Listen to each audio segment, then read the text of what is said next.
Thanksgiving dinner. 23 people around my mother's table. Turkey, stuffing, the whole Norman Rockwell scene. My wife, Amanda, stood up, glass in hand, tears already forming in her eyes. "Everyone," she said, voice shaking with emotion, "Brian and I have some incredible news." She looked at me, smiled that smile I used to love. "We're pregnant." The room exploded. My mother screamed. Her parents rushed over. Hugs, tears, congratulations flying like confetti. Amanda was glowing, playing the moment perfectly. Then I stood up. The room went quiet. I pulled out my phone, connected it to the Bluetooth speaker my cousin had brought for music. "Before we celebrate," I said, voice steady, "I think everyone should hear something." I pressed play. Amanda's voice filled the room, crystal clear. "I don't know whose baby it is. It could be Brian's or it could be Marcus's. I'll just tell Brian it's his. He'll never question it." A man's laugh. "What if he finds out?" "He won't. Brian's too trusting, too stupid. He'll believe whatever I tell him." The room went dead silent. 23 people frozen like a paused movie. Amanda's face drained of all color. I set my phone down on the table, grabbed my jacket from the back of my chair, and looked at her one last time. "Congratulations on your pregnancy. I hope Marcus is excited." Then I walked out. Behind me, the screaming started. If you want to know how I got that recording and what happened when her affair partner's wife showed up at my lawyer's office 3 days later, hit subscribe, because this story gets darker. My name is Brian Foster. I'm 34 years old, and I'm a data analyst for a healthcare company in Minneapolis. I know, data analyst sounds boring, and it is. Spreadsheets, SQL queries, pivot tables that make normal people's eyes glaze over. But here's the thing about being a data analyst. You learn to see patterns. You learn to spot anomalies. You learn when numbers don't add up. And about 6 months ago, I started noticing that my marriage didn't add up. Amanda and I met in college, University of Minnesota, 2010. She was studying marketing. I was in the computer science program, back when I still thought I wanted to code for a living. We met at a house party. She laughed at my jokes. I was smitten. We dated for 3 years, got married in 2015. Small wedding, backyard ceremony, her parents' place in Edina. For the first few years, it was good, really good. We had our routines, Sunday morning farmers market, Wednesday night trivia at the brewery down the street, annual camping trip to the Boundary Waters. We were building something, or so I thought. The first anomaly appeared in March.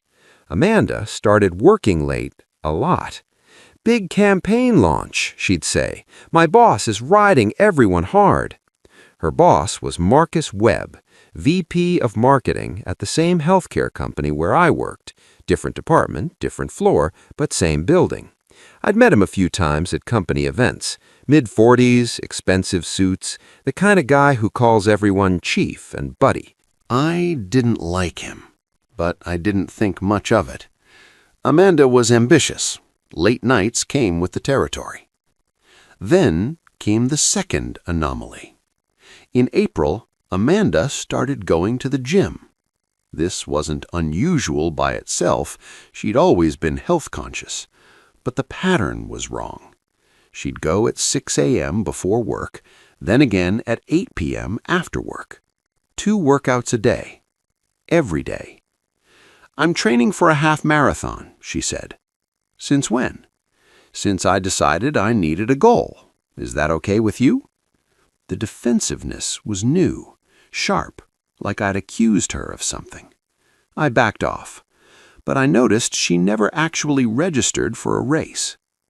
The third anomaly was her phone.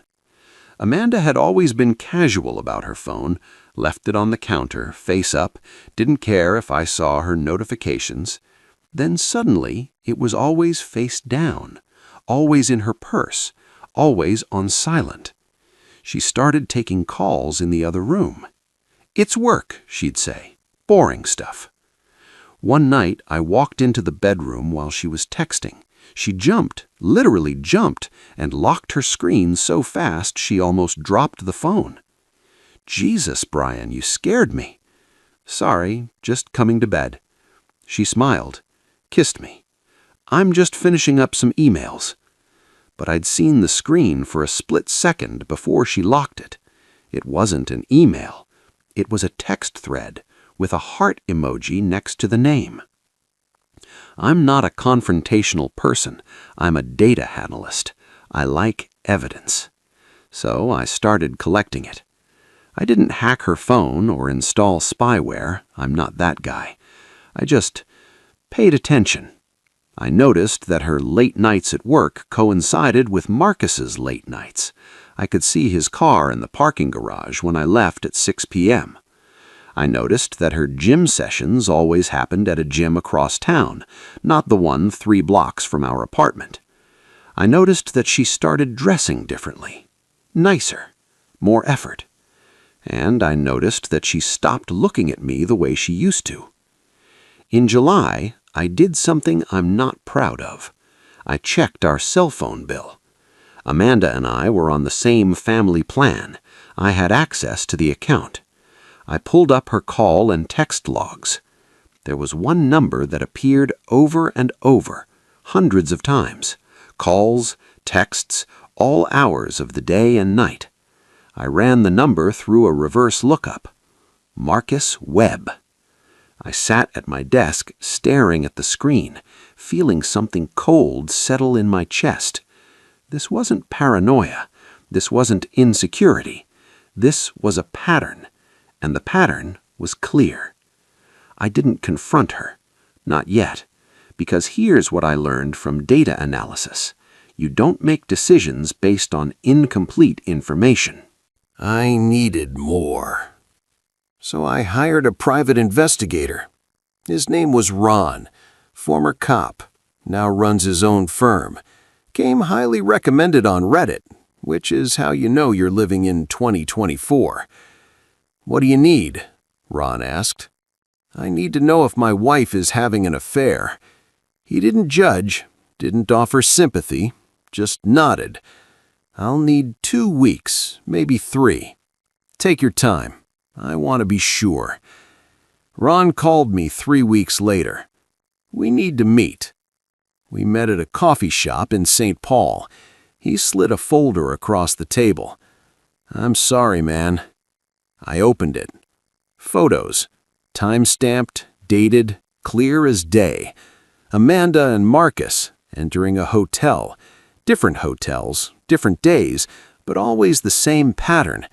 Check in around 6 p.m., leave around 9 p.m. Sometimes lunch meetings that lasted 3 hours across town. One photo showed them in a parking garage kissing against his car. I stared at that one for a long time. Ron cleared his throat. "There's more." He pulled out a small recording device. I got audio from their car. Minnesota's a one-party consent state, and I was standing close enough to be considered part of the conversation space. It'll hold up if you need it. "Play it." He pressed play. Amanda's voice came through, slightly muffled but clear enough. "I think I might be pregnant." My stomach dropped. "Marcus, are you sure?" "Not yet. I'm late. I'm going to take a test this weekend." "Is it?" "I don't know. It could be yours. It could be Brian's. We still—" She trailed off. Marcus laughed. Not a happy laugh, a nervous one. "What are you going to do?" "I'll tell Brian it's his. He'll never question it.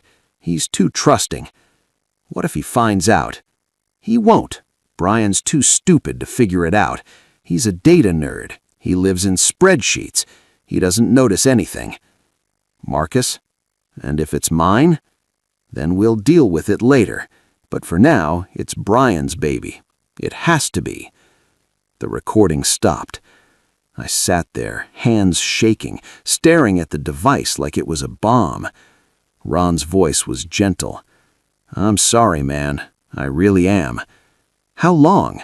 I asked. "How long has this been going on?" "Based on what I've documented, at least 8 months, probably longer." 8 months, while I was planning our anniversary trip, while I was talking about buying a house, while I was being too trusting, too stupid. I didn't go home that night. I checked into a hotel and sat on the edge of the bed, staring at the folder. My phone buzzed. "Amanda, where are you? Dinner's ready." I didn't respond. She called. I let it go to voicemail. "Brian, you're scaring me. Are you okay? Call me back." I turned off my phone, and I started planning. The next morning, I called a divorce attorney.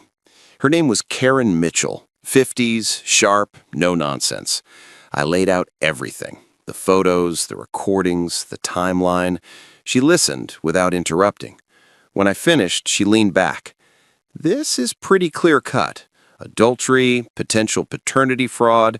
Minnesota is a no-fault state, but this will absolutely impact asset division and alimony." "I don't care about the money," I said. "I just want out." "Understood, but we should still protect you, especially if there's a pregnancy involved." "What do you mean?" "If she's pregnant and claims it's yours, you could be on the hook for child support, even if you're not the biological father. We need to establish paternity immediately." My stomach turned. "How?" "Prenatal paternity test. Non-invasive. We can request it as part of the divorce proceedings." I nodded. "Do it." I went home that afternoon. Amanda was in the kitchen, cooking. She turned when I walked in, relief flooding her face. "Oh my God, Brian, where were you? I was so worried." "I needed space," I said. "Space? For what? What's going on?" I looked at her, really looked at her. She was a stranger. "Nothing," I said. "Just work stress. I'm fine." She hugged me. I stood there, arms at my sides, feeling nothing. "I'm glad you're okay," she whispered. "I love you." "Yeah," I said. "Me too." It was the first lie I'd ever told her, but it wouldn't be the last. Over the next few weeks, I played the part. Loving husband, supportive partner, oblivious fool. Amanda had no idea I knew. And then, in early October, she came home with a pregnancy test. "Brian," she said, hands shaking, tears in her eyes, "I'm pregnant." I looked at the test. 2 pink lines. "Are you sure?" "I took 3 tests, all positive." I pulled her into a hug. That's amazing." She was crying. "I know we weren't planning this yet, but—" "It's perfect," I said. "It's perfect timing." She pulled back, searching my face. "You mean it?" "Of course. We're going to be parents." She kissed me. "I love you so much." I smiled. "Me too." Another lie. That night, I called Karen. "She's pregnant. Confirmed." "Okay, we'll request the paternity test as soon as we file." "When are we filing?" "When do you want to?" I thought about it. Thought about the timing. Thanksgiving was 6 weeks away. "After Thanksgiving," I said. Karen paused. "Any particular reason?" "I want her to have one last holiday, one last moment where she thinks everything is fine." "That's surprisingly kind." "It's not kind," I said. "I just want her to remember what she threw away." Thanksgiving arrived. My mom hosts every year. Big family gathering, aunts, uncles, cousins, the whole crew. This year, Amanda's parents were coming too. First time both families would be together since the wedding. Amanda was excited, glowing, 12 weeks pregnant, just starting to show. She'd been dropping hints all week that she wanted to announce it at dinner. "It'll be so special, everyone together, the perfect moment." "Whatever you want," I said. She had no idea what was coming. Thanksgiving Day, my mom's house in Bloomington. 23 people crammed around a table that was definitely too small. Turkey, mashed potatoes, green bean casserole, the works. Amanda sat next to me, practically vibrating with excitement. Halfway through dinner, she stood up, tapped her glass with a fork. "Everyone, can I have your attention?" The table quieted, all eyes on her. She looked at me, tears already forming. "Brian and I have some incredible news." She paused for effect. She was good at this, always had been. "We're pregnant." The room exploded. My mother screamed. actually screamed. Amanda's mom burst into tears. People rushed over, hugging us, congratulating us. Amanda was glowing, soaking it all in. This was her moment, and I was about to take it away. I stood up. The room gradually quieted. "Before we celebrate," I said, voice calm, "I think everyone should hear something." Amanda's smile faltered. "Brian, what?" I pulled out my phone, connected it to the Bluetooth speaker my cousin had brought for music. "This is a recording from August," I said. "I think it's important context." I pressed play. Amanda's voice filled the room. "I think I might be pregnant." People looked confused. Amanda's face went pale. Marcus's voice, "Are you sure?" My mother's smile disappeared. "Not yet. I'm late. I'm going to take a test this weekend." Amanda reached for my phone. "Brian, stop!" I stepped back. "Is it? I don't know. It could be yours. It could be Brian's." The room went silent. You could hear the clock ticking in the kitchen. "What are you going to do?" "I'll tell Brian it's his. He'll never question it. He's too trusting, too stupid." My mother's hand went to her mouth. Amanda's mother stood up, face white. "What if he finds out?" "He won't. Brian's too stupid to figure it out. He's a data nerd. He lives in spreadsheets. He doesn't notice anything." I stopped the recording. 23 people stared at Amanda. She was shaking. "Brian, I can explain." "No need," I said. I grabbed my jacket from the back of my chair. "The baby might be mine, might not be. We'll find out soon enough. My lawyer has already requested a prenatal paternity test." I looked around the room, at my family, at hers. "I'm filing for divorce on Monday. Amanda, you'll be served at work. Seemed appropriate given that's where you met your boyfriend." Her father stood up. "Now wait just a—" "Marcus Webb, VP of Marketing. Married, 2 kids, in case anyone wants to send him a congratulations card." I turned to Amanda one last time. "Congratulations on your pregnancy. I genuinely hope the baby is healthy. I just hope, for your sake, it looks like me and not him." Then I walked out. Behind me, the screaming started. I sat in my car for a long time, hands on the wheel, engine off. I could hear muffled shouting from inside the house. My phone started buzzing. Amanda, her mom, my mom. I turned it off, and I drove. I ended up at a bar in downtown Minneapolis. Quiet place, mostly empty on Thanksgiving. The bartender looked at me. "Rough day?" "You could say that." "Family stuff?" "Something like that." He poured me a whiskey. "On the house. Nobody should drink alone on Thanksgiving." I raised the glass. "To honesty." He raised his. "To honesty." We drank. My phone stayed off until Friday morning. When I turned it on, I had 47 missed calls and 89 text messages. Most were from Amanda, ranging from apologetic to angry to desperate. "Please call me. We need to talk. You humiliated me in front of everyone." "I made a mistake. I'm sorry. Please." "How could you do this to me?" That last one almost made me laugh. There were messages from her parents. Her mother, "You should be ashamed of yourself." Her father, "We need to talk about this like adults." Messages from my family were different. My mom, "I'm so sorry, honey. Come home when you're ready." My sister, "Holy shit, are you okay?" My cousin, "Dude, that was the most savage thing I've ever seen." I didn't respond to any of them. Instead, I called Karen. "I saw your email," she said. "Hell of a Thanksgiving." "Yeah." "You okay?" "I'm fine. What's next?" "We file Monday. She'll be served Tuesday. Then we wait for her response." "And the paternity test?" "We'll request it in the filing. If she refuses, we can compel it through the court." "Good." "Karen," she said, her voice softer, "what you did yesterday, that took guts. Or stupidity. No, it was the right move. You controlled the narrative. Now everyone knows the truth. She can't spin this." "I hadn't thought of it that way." "Thanks," I said. Monday came. Karen filed the divorce petition. Adultery, irreconcilable differences, request for paternity testing. It was all there, in black and white, legal and final. Tuesday, Amanda was served at work. I wasn't there to see it, but I heard about it later. She was in a meeting, conference room full of people. The process server walked in, asked for Amanda Foster, and handed her the papers, in front of everyone, including Marcus. She called me that night. I didn't answer. She left a voicemail. "Brian, please, we need to talk about this. You can't destroy my life like this." I deleted it. She called again and again. Finally, I answered. "What?" "Brian, please, just listen." "I'm listening." "I made a mistake. I know I did. But we can fix this. We can go to counseling. We can—" "Amanda, I don't want to fix this."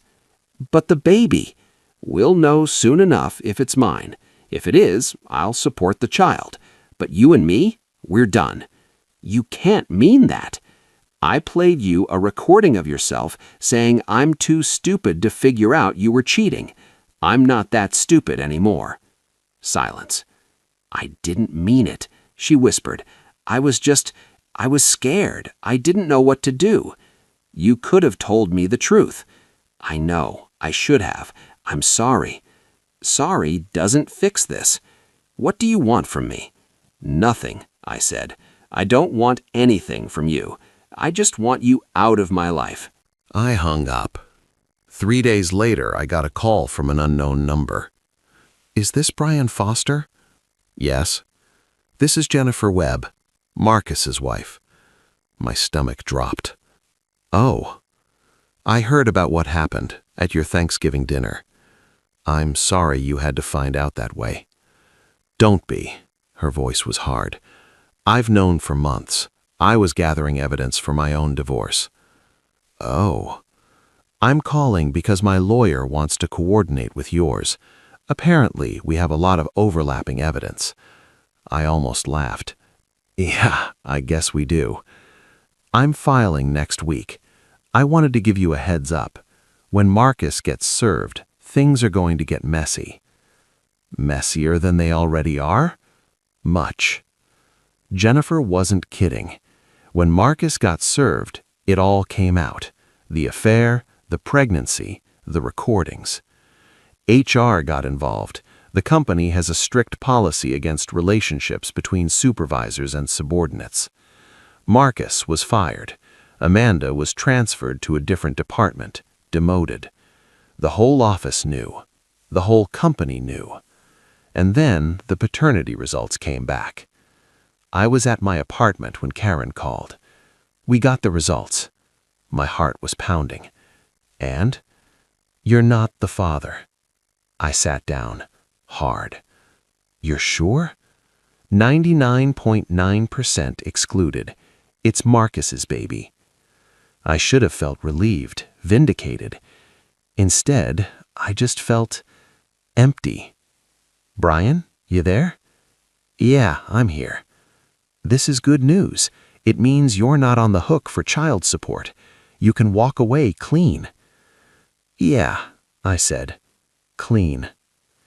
I forwarded the results to Amanda. No message, just the PDF. She called immediately.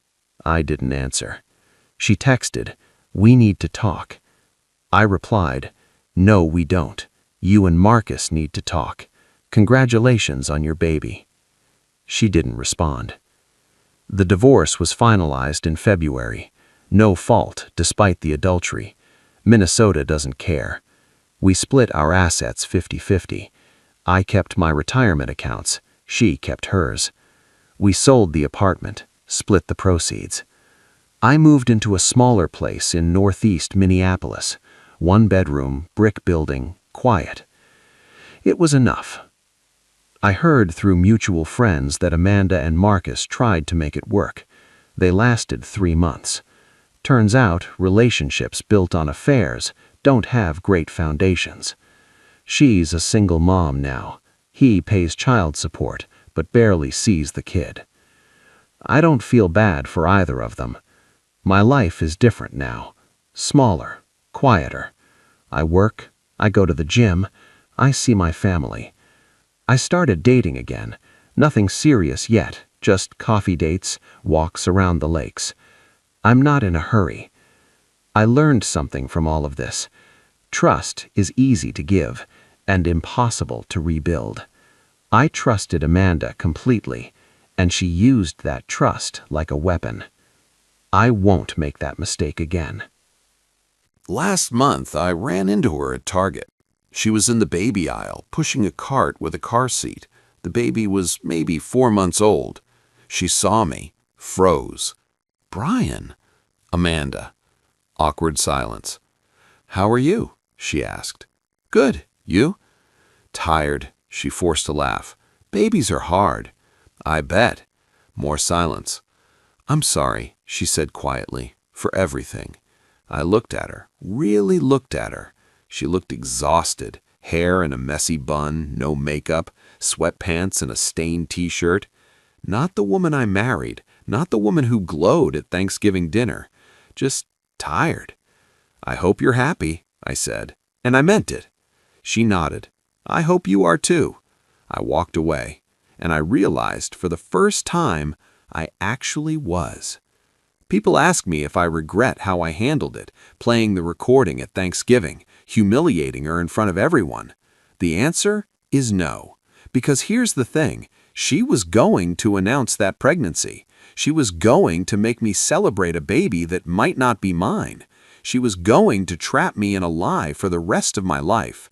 I just made sure the truth came out first, on my terms, in front of everyone who mattered. I'm not a vengeful person. I'm a data analyst. I like patterns. I like evidence. I like truth. And the truth is, Amanda made her choices. She chose Marcus over me. She chose lies over honesty. She chose to gamble with my life and our future. I just made sure she didn't win that bet. If you've ever been lied to, if you've ever been betrayed by someone you trusted completely, if you've ever had to blow up your own life just to save yourself, this one's for you.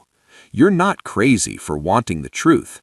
You're not cruel for protecting yourself. You're not wrong for walking away from someone who treated your trust like it was worthless. Hit subscribe if you want more stories about the moment everything changes. Comment, "I walked away," if you've ever had to leave someone you loved because staying would destroy you. Because sometimes the bravest thing you can do is stand up, tell the truth, and walk out the door. Even if it's Thanksgiving, even if everyone is watching, even if it breaks you to do it.